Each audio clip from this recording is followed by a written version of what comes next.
bayan! At dito kami ngayon sa BSU Bayambang upang mag-interview ng mga ilang field study students and teachers regarding DepEd forms. Aming tatanungin ang kani-kanila experiences while doing the forms. At pati na rin ang kanilang insights, reflections at analysis. Kaya ano pang hinihintay nyo? Tara na!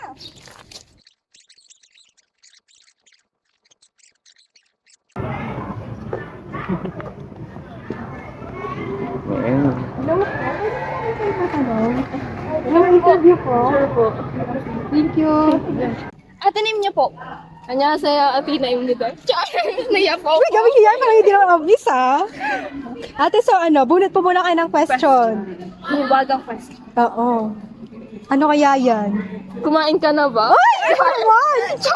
Analysis 2 po. Analysis Okay, to analysis 2. So, ate, ito yung question mo. Is it important to employ a systematic approach in computing the grades of the students? Justify your answer. What? Yes, I consider that in order to accomplish a task successfully, we should follow a systematic order in everything that we do, including the computation of grades. So as a result, as a future teacher, it is always advisable to review your institution's distinctive grading standards and procedures. With that, the implemented e-class record has been determined to be appropriate in terms of correctness, efficiency, security, and validity. I thank you. Ay, pang-malakas pang beauty queen. Hinaya mo ba yung Mars? Pang-miss you to guys. Hindi pa ako nag-practice. Ay, so thank you ate. Punta naman tayo sa ating next interview. Pang-miss. Bye! Guys, andin sa ate. Hi, Yan. ate. Hi ate girl. Pwede ko ma-interview dyan? Yes. Oh, by the way, ate, ano po bang pangalan niyo? Mariela Bilan po. Anong course? BSED. Oh, BSED. eduk. Saan naman madalas malakas sa mga eduk Eduk. dyan? Anong course? Mga pulye. Liste. Yan. Yes. Para makita mo sa ating gusto ka dyan. Yan. True. Yan. So ate, bunot na. Yan. So ano yan? Ano ba yan, ate? Analysis 1. Analysis 1 daw, Analysis sis. one. Ano So ang yan? ating analysis 1, which is easier to do? Manually compute the grade of the students or the use of e-class record, and why? In my opinion, an e-class record system is far more convenient and efficient in computing student grades than manual computing. It saves time by automating computations, lowering the possibilities of mistakes, and offering quick access to student data. E-class data storage and backup solutions, assuring the data security and accessibility, while manual grading is viable in small classes, but as the number of students and courses grows, e-class records become the preferable option. Wow, Taray naman ni pang-malakas. ate, pang malakasan. Oo, para medyo may chance to. Mananalo Oo. sa pool natin mamaya. Ate, pwede pa bang isang tanungan dito? Kasya Sige. pa. Kaya Kaya ba? pa. Okay. Tapos na Okay, to. kaya pa daw, Isa pa. Next. Kumasa ulit si ate. Pang malakas. Pang malakasan. Reflection Eduk kasi. 1. Reflection 1. Ano So, ba yan? ating reflection 1, Ano partner ba yung partner ay, ay? if you are the teacher, what approach will you use to systematically compute the grades of your students, and why do you prefer that approach? Kaya ni ate yan. Oo. Grabe naman. Pang malakasan yan eh. As an aspiring teacher, I will use the electronic class record, which is formatted as a Microsoft Excel spreadsheet. Our capacity to record grades in classroom is now more reliable and effective, providing us with important grading information and assessment. As technology advances, I will likely choose the easier option over the more difficult one, making your work easier. Wow, English talaga, tindi. no? Grabe, Siyempre. may tatalo ata sa una eh. Parang mananalo to, may pagkasa. True. Oh, yan. So, next naman na tayo. Maghanap. Ate, magay ka. Lakad-lakad. So tara, maghanap pa tayo. Mga ibang challenger or kakasa sa mga questions. Sana may tayo mag-jowa dito, te. Sana naman may mahanap tayo. Kahit isa lang party. Uy, sakto, ayun no. May nakita ako. Ito na. Ito na, this is it. Ito, kakasa tong mga. Kakasatong dyan. Mag-jowa. So, hello, what's up, guys? Hello, ate at kuya. Pwede ba kayong ma-interview? Ay, by the way, magjowa ba kayo? Oo, mag-jowa na muna. Uy, girl! Wag girl, wag Hindi. ganun. Huwag rin yung gusto. Iba pala yung nais ni Tute. Baka nais mo yung video. Baka nais mo yung videographer namin. Ano ba yun? Pwede. Huwag yung bigyo. Ano ba videographer natin dyan? Next. So, kakasaba talaga. Kakasa kami? Madali lang. Sinong kakasahan? Sino daw kakasahan? Sino Ay, daw? ano? Siyempre, ladies first. Uy, ikaw muna! Hindi ako nga lady ako. Ay, okay. Mali pala. Analysis 5? Ay, analysis. Ano ba yung partner? Ang analysis 5, what will happen if the school forms are not accomplished on the specific schedule? Uy, palaban. Delayed attendance records might cause inaccuracies in attendance tracking, impacting funding and legal obligations. The absence of financial and administrative forms can disturb budget planning and resource distribution. Failure to comply with regulatory forms can result in legal and accreditation challenges. Meeting the deadlines for school forms is crucial to prevent disruptions in administration, finances, and matters in education. Ay, grabe. Uwi na to, partner. Partner, uwi na. Pero nabitin ako. Ay, nabitin daw siya. Bitin ka? Nabitin I need more questions. more questions. Kung pwede lang naman, kung pwede. Oh, sige. Siyempre, isa pa. pwede yan. Next question. Next question. Guys, Yan, isa pa daw. grabe ka na. Siyempre, palaban tayo dapat. Feel ko siya mananalo sa poll natin eh. Ay, may pool kayo? Yes! Anong premium natin? Lalaki! Jowa. Pogi ba? Pogi? Oo. Pogi. Saktong-sakto gagaling ko dito. Sa Basta Reflection two? mag-subscribe kayo sa YT Reflection 2 daw, natin. Reflection 2, ang question for reflection 2 which of the different school forms the easiest to accomplish and why? Easiest. easiest to accomplish. Siguro para sa akin, among the school forms accomplish, the school form 3 or the SF3, books issued and returned is the easiest. Because you just only put all the titles of modules or books and the dates that were issued and returned by the learners. The prescribed period of time when schools offer daily instruction. It covers 10 months of regular schooling at the beginning of the year up to the end of the following year. Toray talaga, Hindi talaga partner. siya papatalo. Hindi siya Dapat sa mga ganyan hindi tayo papatalo. magpapatalo kasi kanto eh. It is a blessing. Wow, blessing! Yabag. Oh, ate, papatalo ka ba? Siyempre hindi. Oh, grabe ka naman. Okay. Yan. So, ito ang iyong question. Yan. Ang kanyang question niya, is partner. A3. A3 or analysis 3. Ang analysis 3 natin ay, why is there a need to accomplish the different school forms? Pardon? Oh, kaya mo yun? Pardon? Why is Grabe. there a need to accomplish the different school forms? Okay, so syempre, every DepEd school form has its specific purpose. It is necessary to accomplish the various school forms as they serve as official documents. School forms contain essential personal information such as learners' grades and teachers' reports. The results obtained from different school forms such as identification of errors in learners' information input will inform the process of updating the LIS, which will then ensure the consistency and reliability of the different school forms, which include accurate, up-to-date, and helpful information for evidence-based assessment. So, kaya mo yun? Ay, grabe, kinabog ka, Mars. Doon ka na nga. Kinabog si Mars. Meron pa bang isa? Wala na. Pabibo ka naman! Kailangan ko pa kasi ng isa para may Grabe tatatalbukan talaga ko sa sagot niya. Wala na yung sayang. Kanina kasi nag-double ito. Bawi na ng next life. Thank you! Thank you. Pauwi na po ba kayo? Di ba obvious, partner? Ay, pauwi ka na. Bago ka umuwi, magtatanungan muna tayo dito. Anong mga tanong yan? Siyempre, secret. So kung may tanong ako, may jowa ka na ba? Wala pa. Pwede ka. Anong magagawa? Laging natutulala kung lumalapit ka, kung lumalapit ka. Joke lang po yun. Gusto mo ba? So ito po, Wait lang. Magtatanong muna ako. ano po yun? May jowa ka na rin ba? Ay, hindi ko po alam. Ba't hindi mo Nasa alam, ano lang partner? kami. Wala pang stage. Oh. Out na tayo.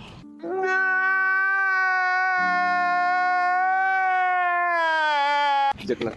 So yung last question po natin dito. Tawa kayo mga videographer natin. Ito mga videographer Dito, natin. ah. Kinikilig ba kayo dyan? Okay yung kiligin dyan. Wala Ito pa na po sila. yung last question. Isa na lang kasi pauwi na. R3. Part 3. Ito Ano ba yung si part Tere. niya?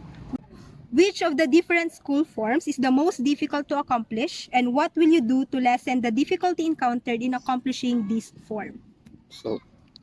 So all of the school forms are difficult to complete, but school form 9 is the most challenging because it is difficult to input the learner's grade and every detail must be accurately placed.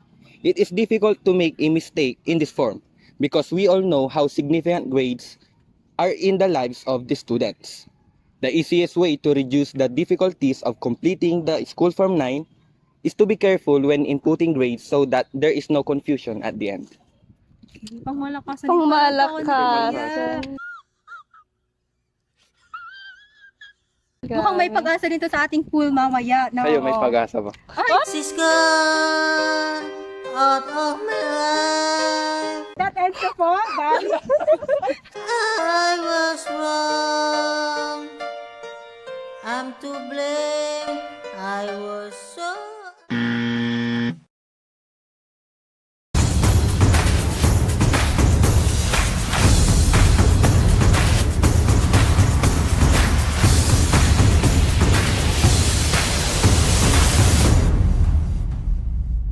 Hello po, name and course. Monica Siban Kulita, BSc Math 41 po. Mylene Edison, BSc Math 41. Yan. So tapos yun na ba yung school form sa FS2? Apo, tapos na po. Yes po. Yan, So ano mas prefer niyong gamitin? E-class record or manual computation? For me, mas madaling gamitin yung e-class record po. Sa akin din, A-class record. Bakit? Oh, so e-class record. So, nagawa nyo na yung mga school forms. Ano yung pinakamadaling gawin na school forms from 1 to 10? Alin doon? Sa akin, school forms number 2. Number 2. Same as SF2 kasi daily attendance siya.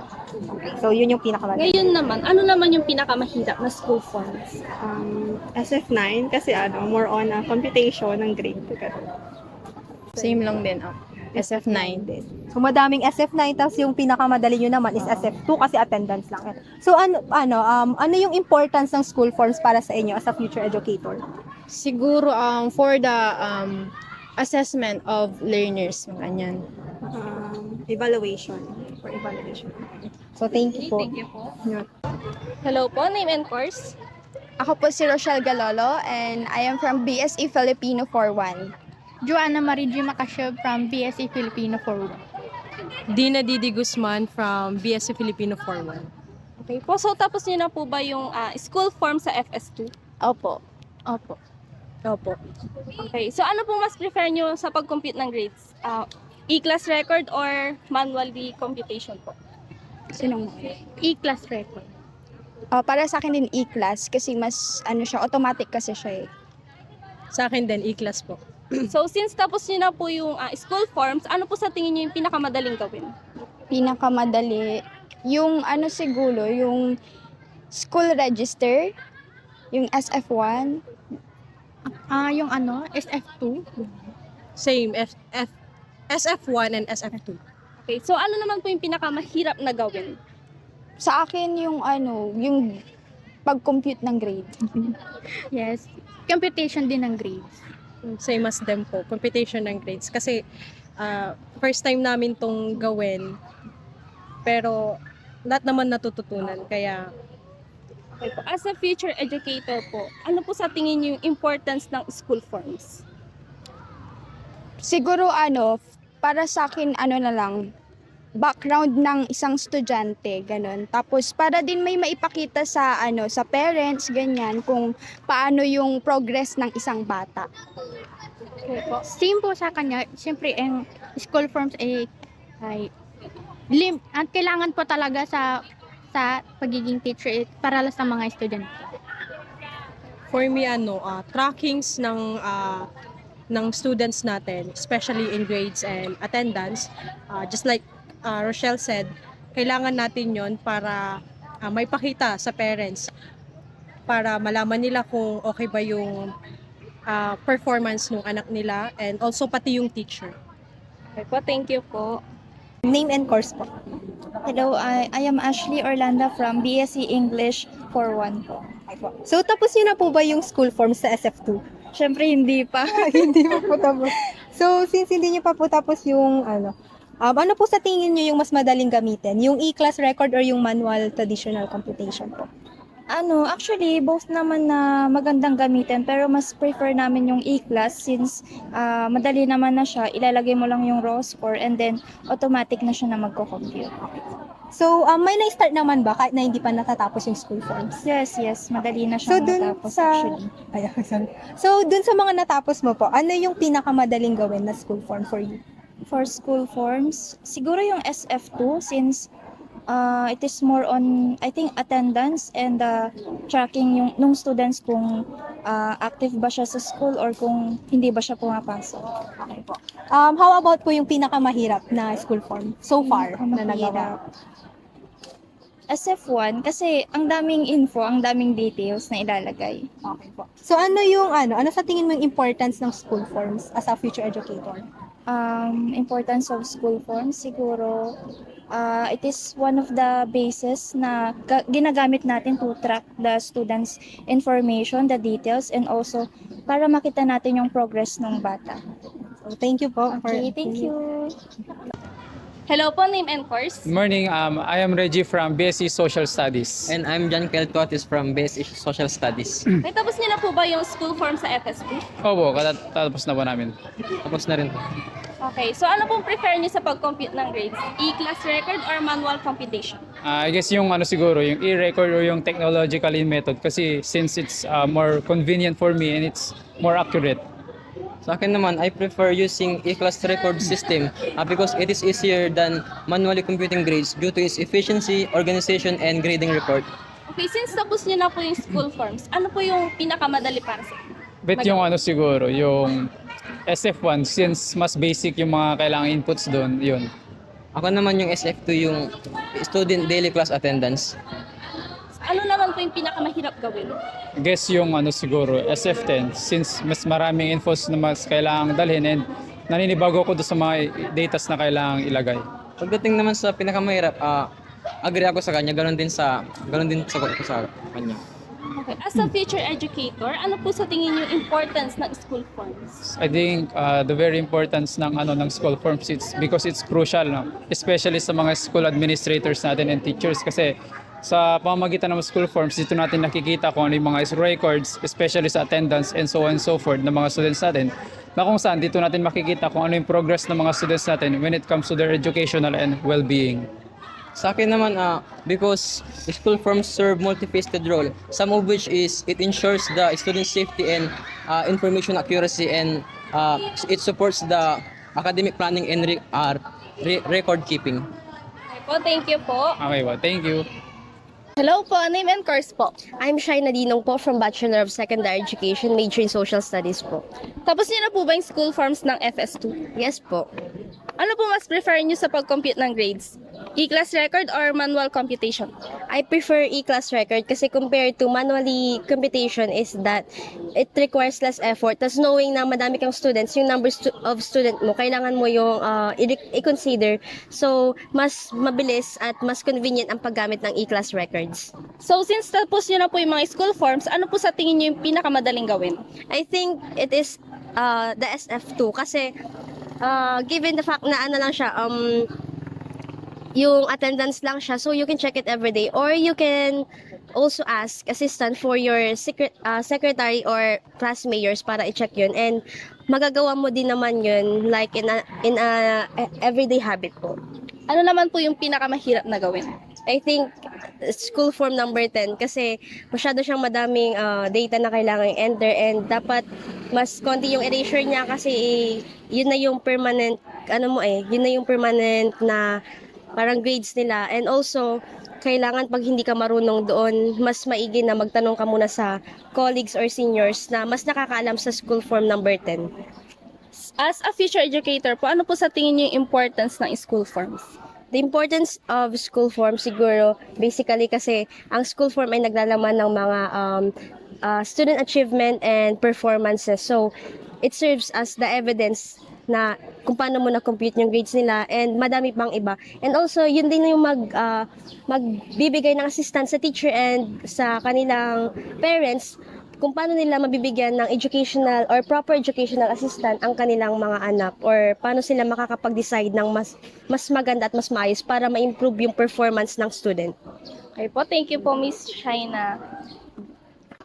So, good morning po, sir. I am Alaika May F. Pipay, a fourth-year Bachelor of Secondary Education major in Mathematics student po here in Pangasinan State University, Bayambang Campus.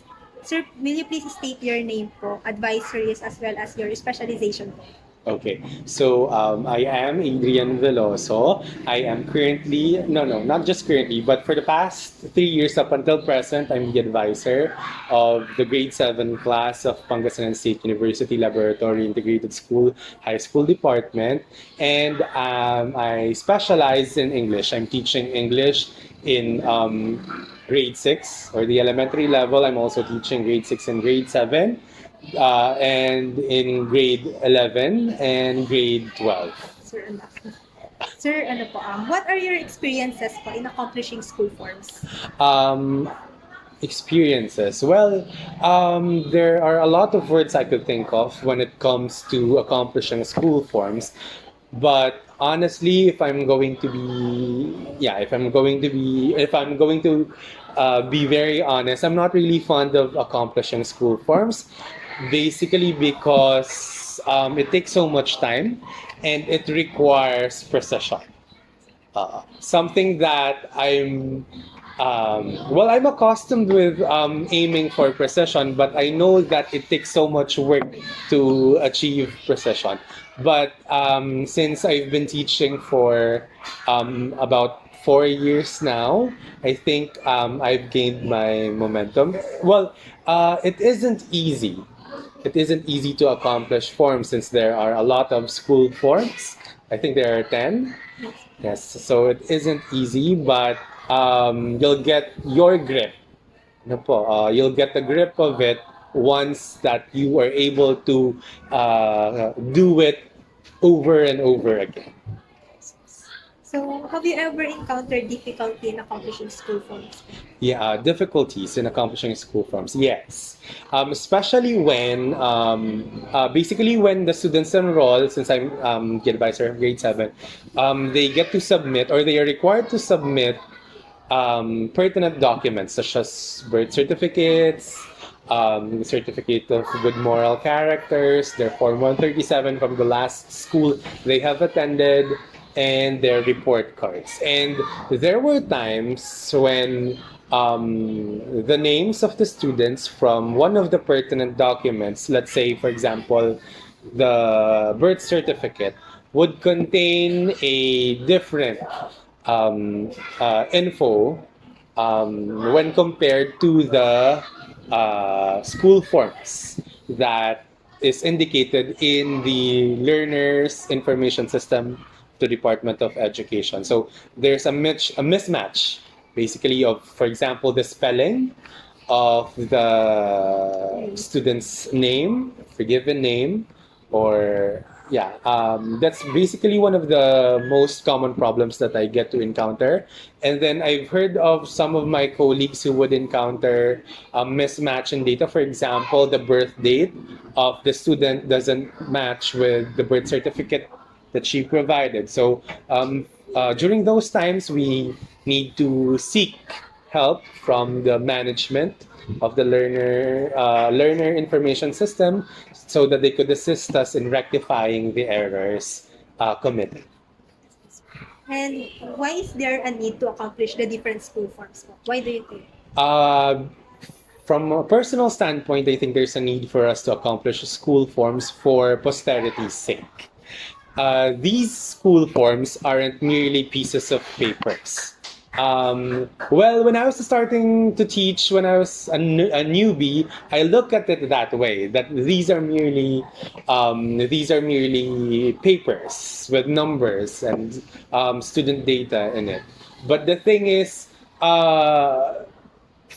you have these school forms for record's sake, for posterity's sake, so that when, well, we're not longing for a problem to rise, or we're not hoping for a problem to rise, but should the problem arise, at least we get to know, to look at the student's record, for example, his address, so that we would know where the students reside, and then we could parang drive the students' homes if they're incapable of traveling back to their home by themselves, or when we need to reach out to their parents or talk to their parents in person. At least we have those records, we have those details of our students, that would allow us to do our jobs better as advisors and as teachers.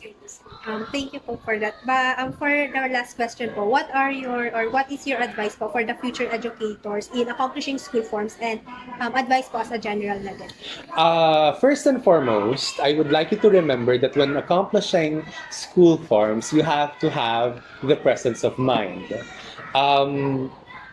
You have to be aware of everything that you will do and you will write on the school forms, because you're trying to attain precision. You're trying to you're trying to refrain from committing errors. So presence of mind would allow you to attain the precision that you're trying to achieve. Also, do not look at school forms merely as pieces of papers that you will throw once the students will graduate, because for posterity's sake, it would allow you to fulfill your role as the advisor better. Specifically, when you need to reach out to the parents of the students, and when the students that you're trying to when the students concerned would try to hide the parents' information, because they probably are how do I put this correctly? They probably have problems in the family, but you really need, or you talking to the parents of the students concerned is really necessary. Your school forms are your best friends, basically, that would allow you to connect to the parents and would allow you to fulfill your role as advisor better. So again, my first advice would be to have presence of mind, and to do not and to not negate the importance of school forms. Embrace it, since some of you would become advisors in the future. Embrace it as a part of your job, embrace it as a part of your responsibilities, and look at it as a tool and as a friend or a companion that could help you fulfill your duties and responsibilities as advisors in the future. Thank you very much.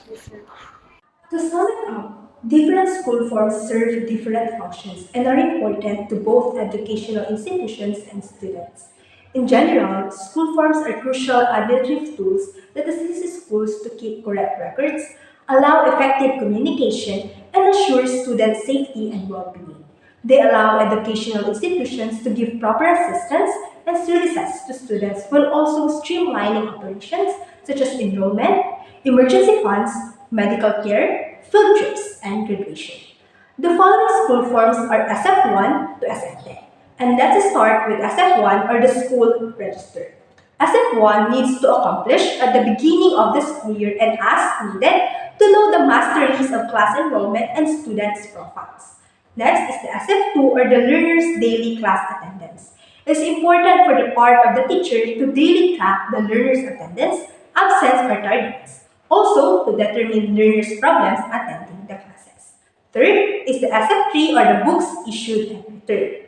It needs to be accomplished at the beginning and at the end of the school year for the teacher to manage properly when learners were issued books and when they returned it. Next, or the number 4, is the SF4, or the summary enrollment and movement of learners. It is an important role of the school head to monthly track the learner's enrollment count, transferred in or out, and dropouts by grade level. Fifth is the SF5 or the report on promotion. SF5 needs to be accomplished at the end of the school year to know the list of learners who are promoted to the next grade level and those who are retained. 6.1 is the SF6 or the summary report on promotion. It is a summary number of learner status by the end of the semester and or the end of the school year that the school principal is required to accomplish at the end of the school year. It is critical to student progress and providing a seamless transition to the next grade level. 7 is the SF7 or the inventory of school personnel.